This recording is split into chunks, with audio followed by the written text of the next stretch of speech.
All right. Good morning, everybody. Thanks for joining me here at 6 a.m. to get a podcast in. I really appreciate it. That's how dad schedules go. But I wanted to make sure we got in our thoughts on the new Batman movie early while it was still kind of fresh. We saw it in a fan first viewing in IMAX on March 1st, which was awesome.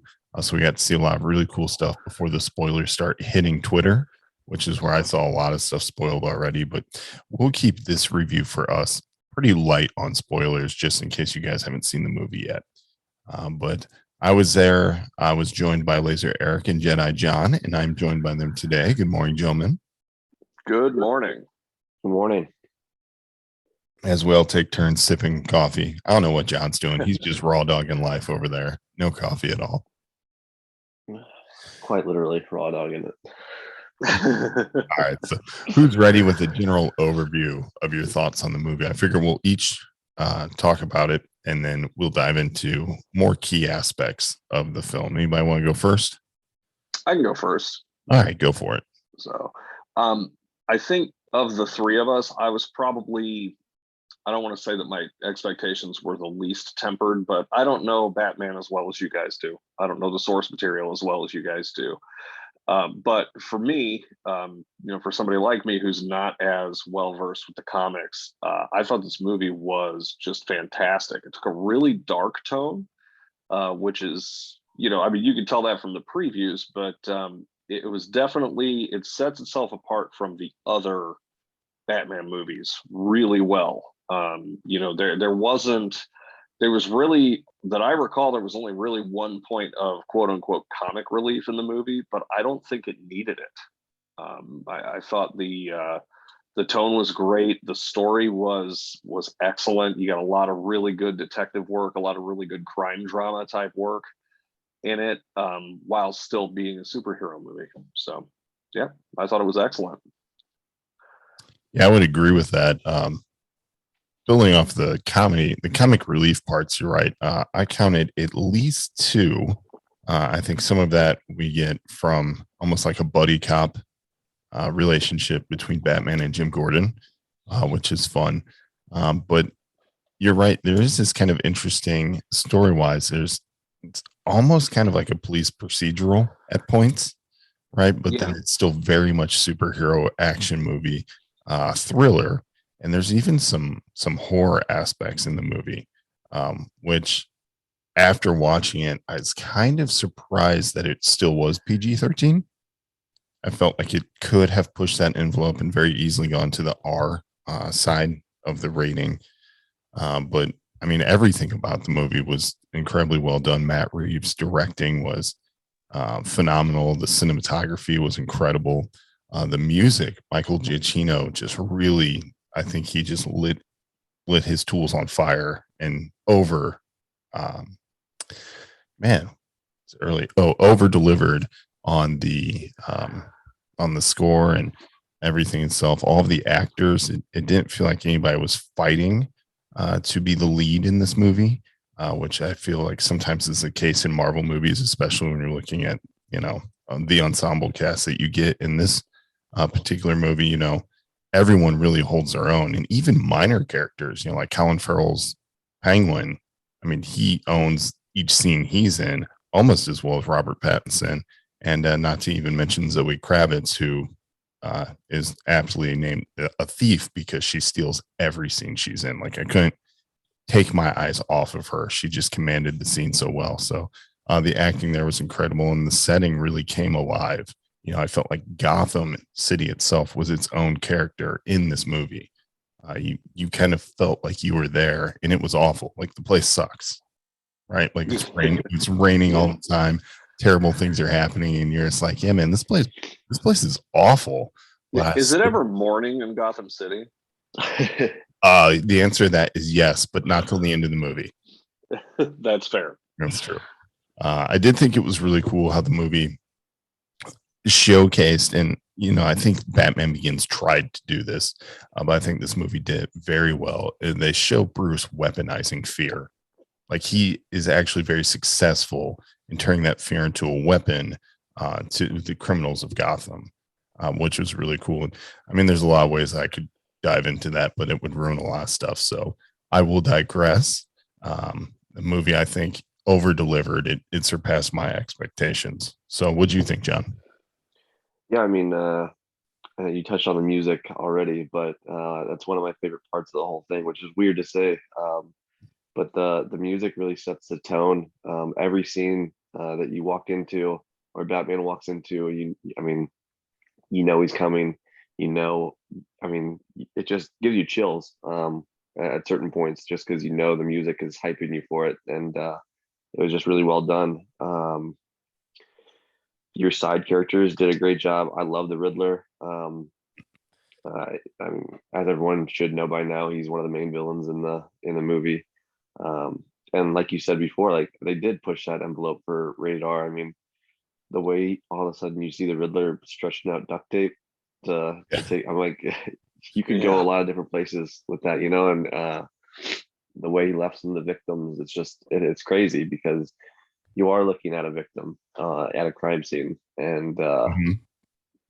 it's a little unnerving in some cases, So yeah, I mean, it was a really well done, like you said, almost like a police procedural, going through the crime scene, checking things out. And you got to see that relationship forming with Jim Gordon and Batman. It's still pretty fresh. I mean, for everybody that doesn't know, I mean, I think it's safe to say that we're past it with like a year two. It's already kind of been announced, So their relationship is still fresh, and they're like kind of getting through it. So I love to see the back and forth with them and how they like it was a buddy cop, like Jim gets him out of a couple situations, and it is kind of that comedy relief a little bit. Yeah. But also Batman is there to really press I guess we'll call it the truth of the issues. Yeah. Actually, now that I'm waking up and really thinking about Jim and Batman, one thing that becomes very clear is that they have a very trusting relationship already. In the movie, it's pretty clear this is Batman's second year into his crime-fighting career, and him and Jim have really formed a working relationship built on a lot of trust. So they don't really dive into why that trust is there already, but it certainly is there. Other than that, I just thought of like a third comedic relief moment with those two. So they actually deliver quite a few kind of tension relieving moments that are great, but they last for like half a second because the stakes in this movie are always so high, and each scene has a lot of gravitas. So it's not like you're not going to sit here and just laugh, but you will chuckle, and then things get back to serious. Like John touched on it briefly. I think I like the Riddler in this movie. It's going to be hard to say this because I'm still riding high on having seen the film, but I think I like him as much as I liked Heath Ledger's Joker. Like I agree with that. I was sitting there and I was just kind of struggling with it. I was like, do I like him better? And the answer isn't yes. It's just that this Batman villain is so different because we've never seen a Batman villain who is a serial killer, right? It's a psychological thriller whenever he's on screen. When you first see him when he commits the first murder to set this whole thing off, you see him go through something that he doesn't do for the rest of the film, which is interesting. It was really interesting to me in hindsight when I thought about it. But this Riddler is, Paul Dano did a phenomenal job acting this Riddler out because you believed him 100%. And he was one part Zodiac Killer, one part Jigsaw from the Saw franchise, and one part classic Riddler. He was still there with his riddles and was there very much to taunt Batman. So I was just really impressed with how Matt Reeves and his co-writer really developed this character into something that was just so absolutely menacing, but somehow real. Like you could almost believe that this person could exist in the real world. One thing that stuck out at me in regards to the Riddler is while we were watching the movie, I kept thinking, with a lot of the Riddler scenes, and especially with the interactions between him and Batman, and things like that, I kept getting Silence of the Lambs vibes. And that is just a super high mark to live up to. Yeah, And that's true. yeah, I mean, it was, there was one part in particular that I like while I'm watching it, I kind of caught myself shaking because it's like this really reminds me of, reminded me a little bit of Hannibal Lecter. And it was like, oh wow, this is really impressive. And yeah, Paul Dano knocked it out of the park with the Riddler. Like I would be surprised if that dude can go get coffee in Hollywood without people looking at him side-eyed like, is he gonna kill us? Yeah, for real. I actually put up a tweet that said Paul Dano should be killing it on Cameo right now. Just doing Yeah, just awesome cameos. It would be the guy would be booked all day, could charge hundreds of dollars, no problem, and people would go for it. So let's talk about Robert Pattinson as one as Bruce and then as Batman. I found myself, and I know upon a rewatch, I might catch this way more. The guy stands there with his mouth open a lot. And I don't know if that bothered me as much, but that was the one thing I noticed. But I think he really nailed being Batman. Like he had this off-put, like, you know, he was the guy who clearly is not normal, right?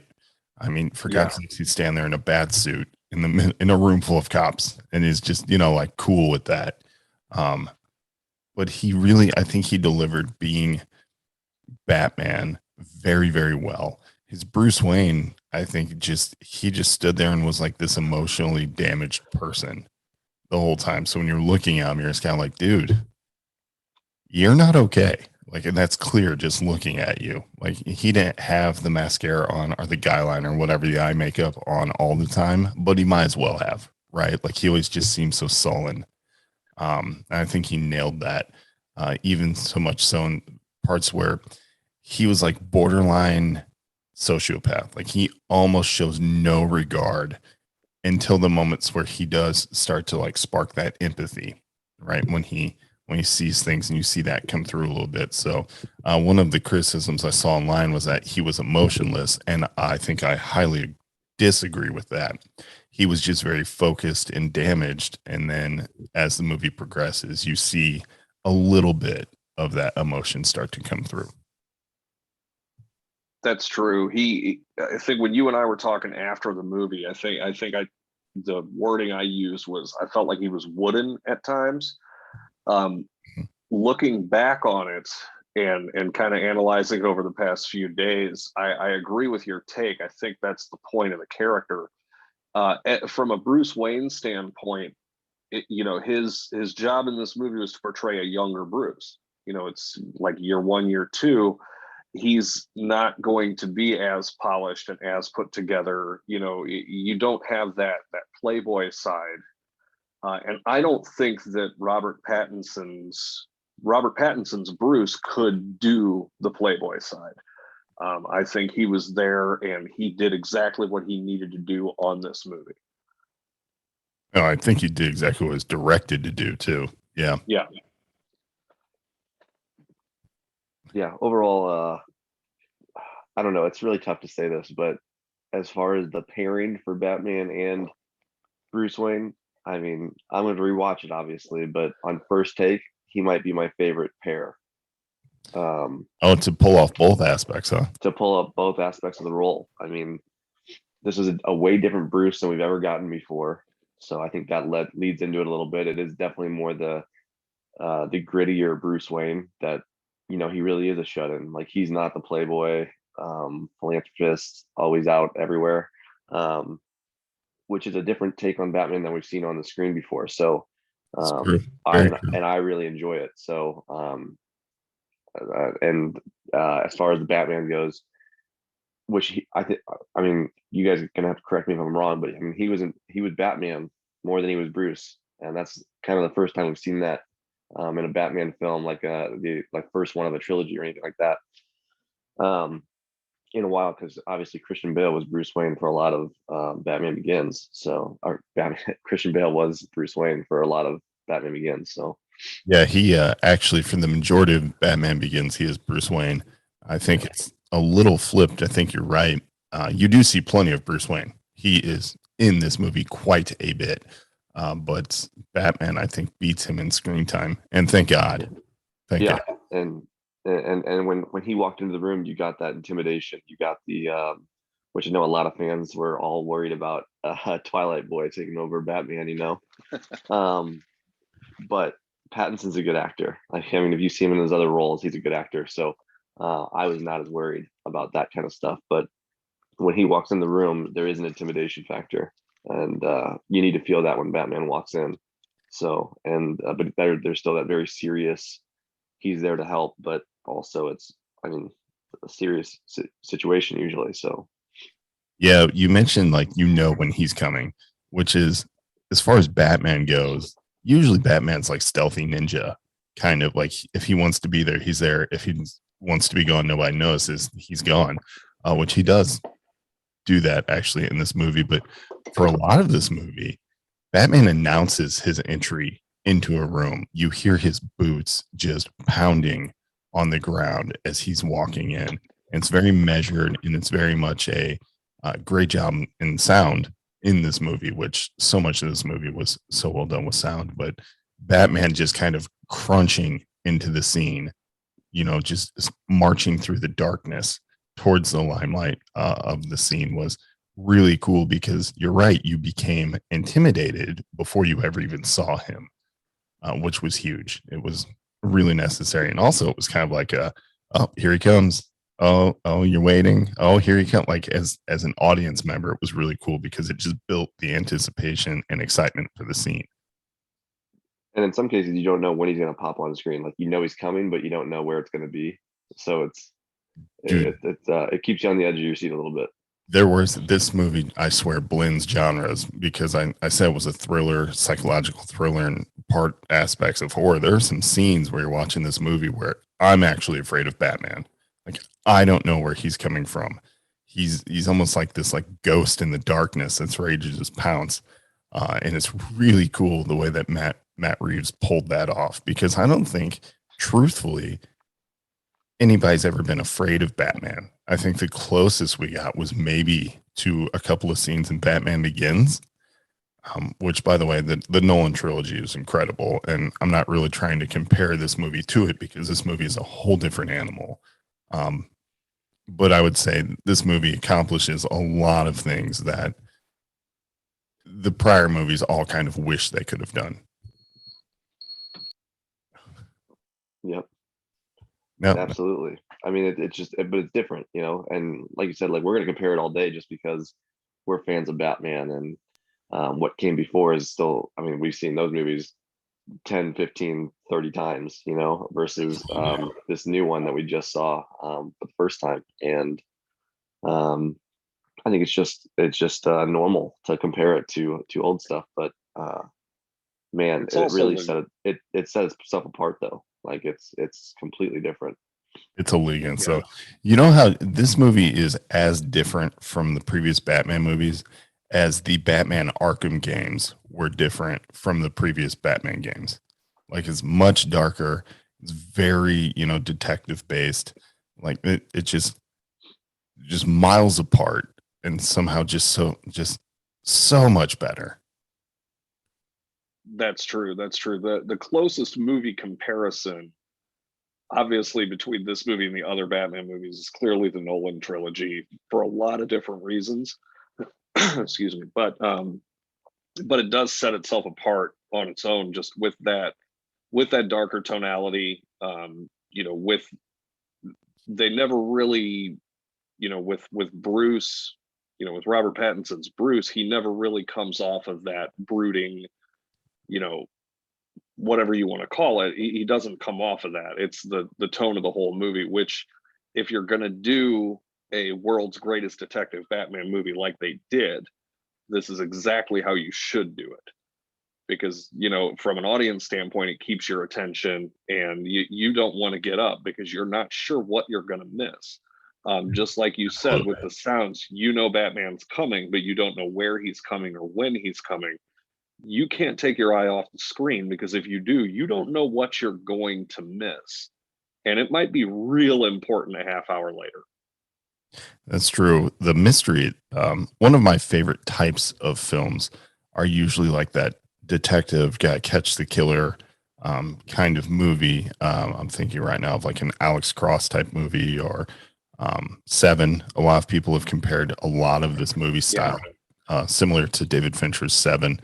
And there are a lot of favorable comparisons to that. But this movie, while being a superhero film, already had my attention, but it also was the let's catch the serial killer and solve the mystery type of film. And it just did it so well.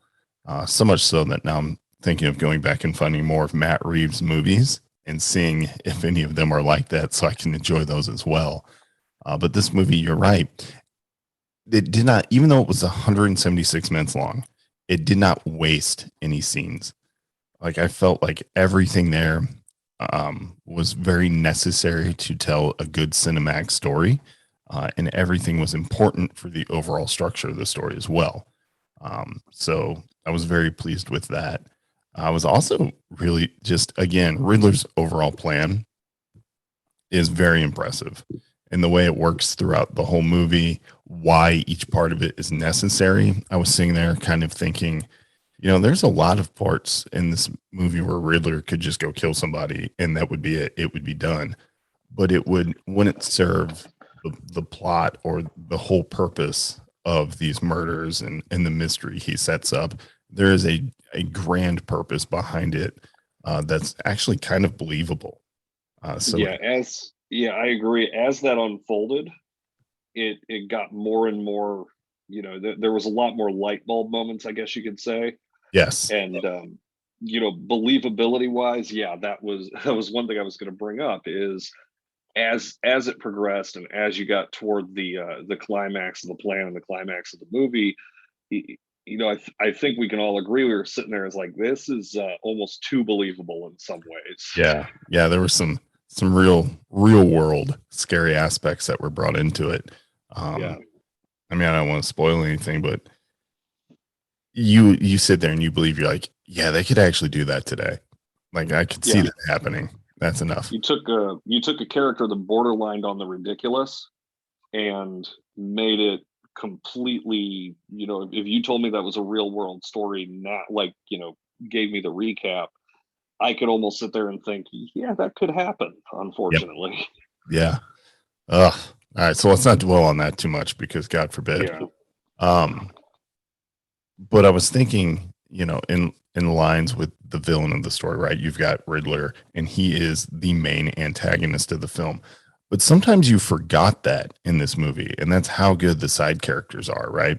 Like John Turturro's Carmine Falcone is, I mean, when he's on screen, you instantly you're only focused on him, right? He pulls off that slimy, that I am the bad guy so well that you forget, oh wait, there's an overarching plot here. You're not the main bad guy. But that's how good each of these side characters are, that in the scenes that they're in, they own that scene. Like I said, Colin Farrell's Penguin, in those moments, he's the only villain you're focused on.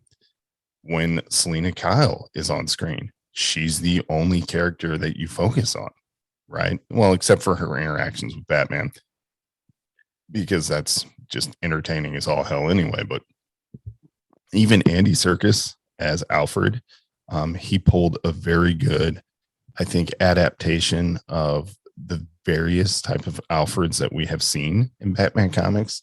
I think most of him is based on the Batman Earth One Alfred, which is a story by Jeff Johns. It's an Alfred who has a fighting past, and he's the one who trains Batman to fight. And I think that's kind of the Alfred we got in this movie. And he did an incredible job delivering that. I can't say enough how great Jeffrey Wright was as Jim Gordon. He killed it. Crushed it. What I really want to see, and I've heard some rumorings that HBO Max is going to have some spin-off series from this, much the way Peacemaker got one from Suicide Squad. One of them will be an Arkham adaptation or a show, which I'm terrified to see that, given the people that you meet in Arkham in this film. Yeah. And then I really, really, really am hoping for like a Gotham Central. Like I want to see the police department function under Jeffrey Wright as Jim Gordon. That would be so good because he killed that role. Jeffrey Wright just was wonderful. Um, like he commands the police without actually being the commissioner in this movie. Like everyone respects him, and that's great. He gives off the vibe that he has really been a beat cop in Gotham for a long time and has earned all of the respect that he gets, and knows Gotham like it's a part of him. So it was really cool to see him really take that role and run with it.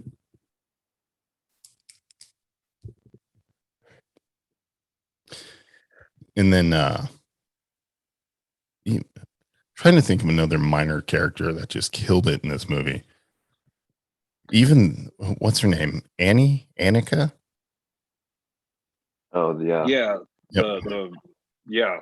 Selena's friend. Selena's Annika, friend, yeah. Just seeing her really reminded me that this is a Selena that is pretty much a Batman Year One adaptation, right? Like she's kind of on the streets, like she's kind of in the criminal element, but she's still a good person.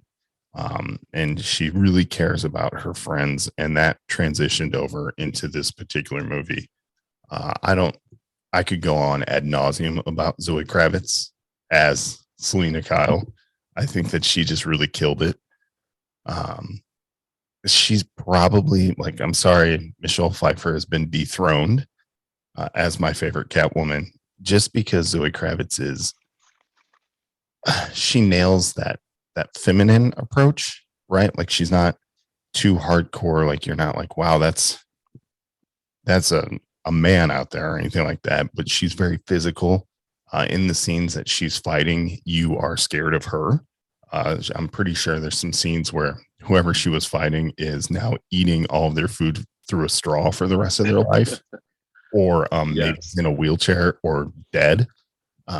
But she is very physical. She attacked like a predator cat. Like she went for the throat every time that a fight went down, and it was still very cool to watch. She still really worked the bullwhip, the trademark weapon of the character, and somehow she still made it new and her own. Like you felt like you'd never seen a Catwoman like this before, but she still felt very familiar. So it was very cool to see Zoe Kravitz just own that role.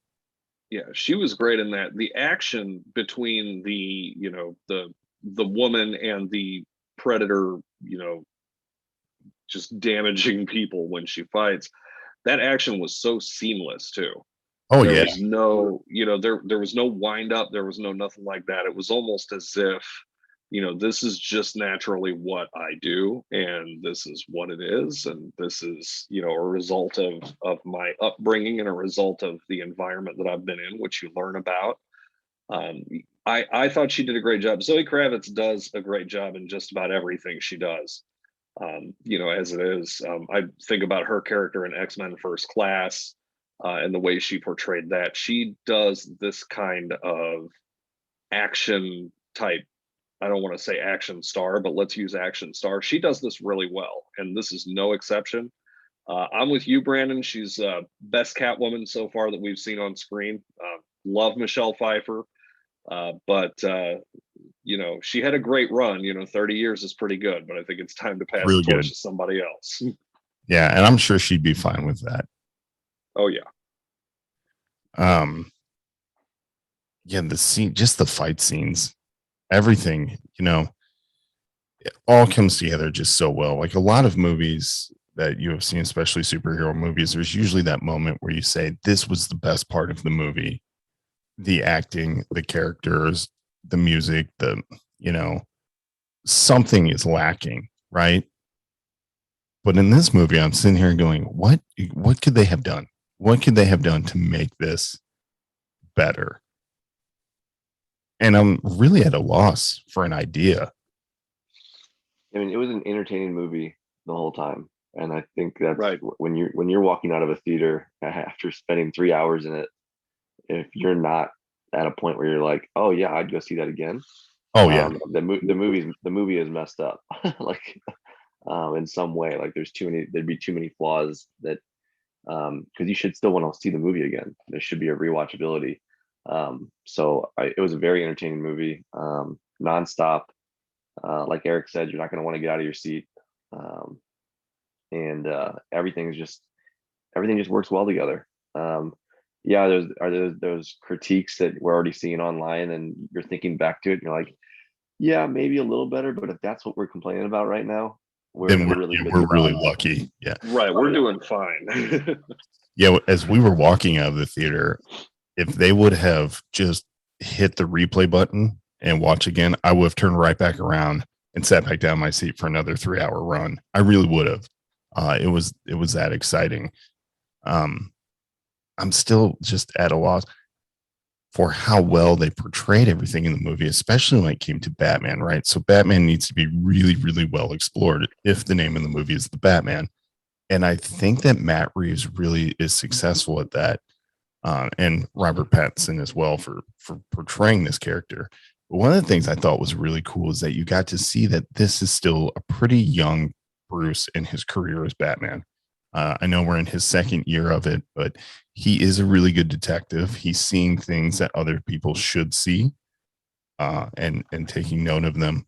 But he's also not as experienced as he needs to be, right? Like some of the clues in this movie, in this mystery, are given to him because they're everyday normal people kind of things. And this is a point where you get to see that Bruce Wayne is not connected to the real world. He is unaware of how the normal person is living their life because some things that should be secondhand to everyone else completely evade him. Like he is completely unaware.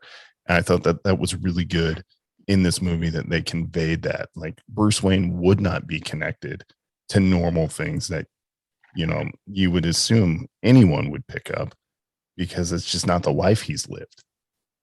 This movie to me showed that that Bruce Wayne and Batman they have all the tools. You see a lot of the tech and stuff. Even from the very beginning of the movie, you see quite a bit of the tech that Batman uses to be that world's greatest detective. Yeah. So you see that he has the tools. He's just not mentally ready to use them maybe the way that he needs to. And that comes with experience. You can tell that he's younger. I was just thinking about this. I think this Batman movie, of all the Batman movies that we've had, we get more Batman in this movie than I think we do in any other one. And please correct me if I'm wrong, but I really do think we get a lot more depth of character in this show. But you're right. It shows his inexperience, and he'll grow into it. But he's still kind of learning his role in all this and learning how to use everything to his advantage. That's true. He definitely is. And when you see this movie, you instantly think from the jump that this is a very low tech Batman, right? Like you're not going, like, for whatever reason, you believe that this is a very grounded world and there's no Lucius Fox or anything like that. But then pretty quickly you see he does still have some really cool tech. Yeah, he pulled a lot of stuff out. It's cool to see. He really did. And it was cool. You're right. One of the things I thought was very interesting that they try and show you in this movie is that he's also very much learning from his experiences as he's recording everything. He runs like a Bruce's war on crime journal. All right. And he almost sounds kind of like Rorschach from Watchmen in the way that he narrates his own story in the beginning.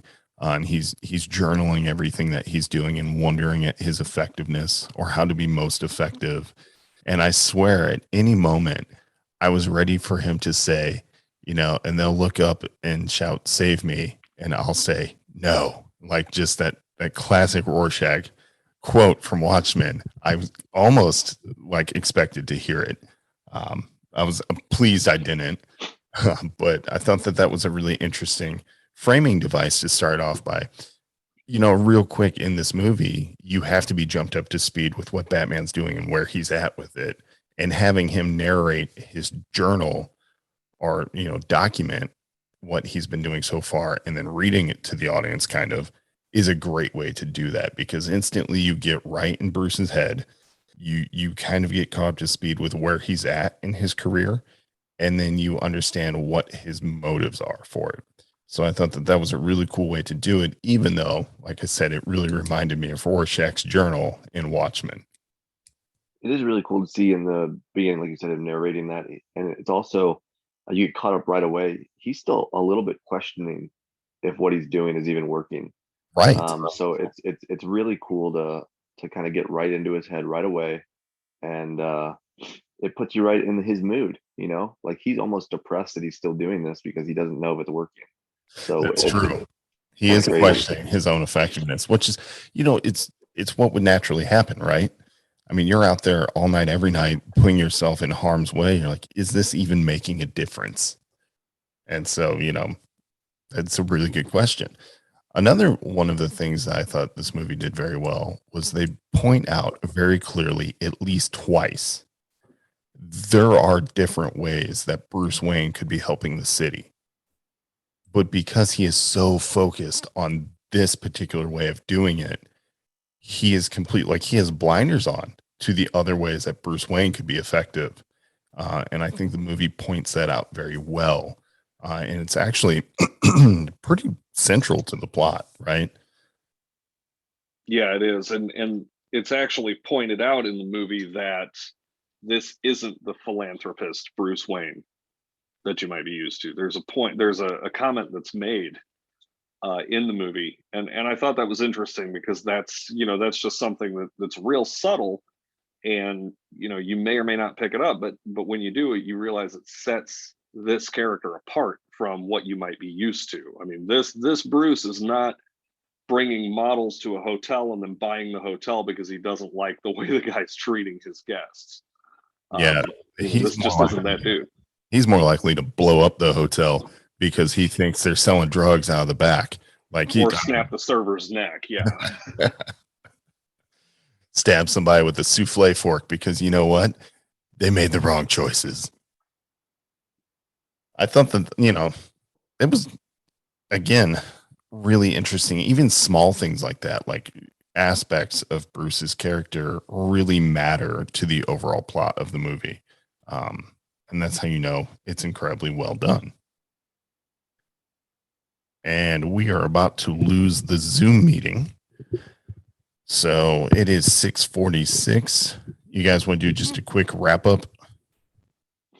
Wrap up and talk about the Batman. We haven't talked about the Batmobile at all. Okay. Yeah, we can talk about that. And I'll real quick just hit up the comic book stories it references, and then we should be good to go. Sounds good. All right. Give me just a minute. I'll send a new meeting. All righty.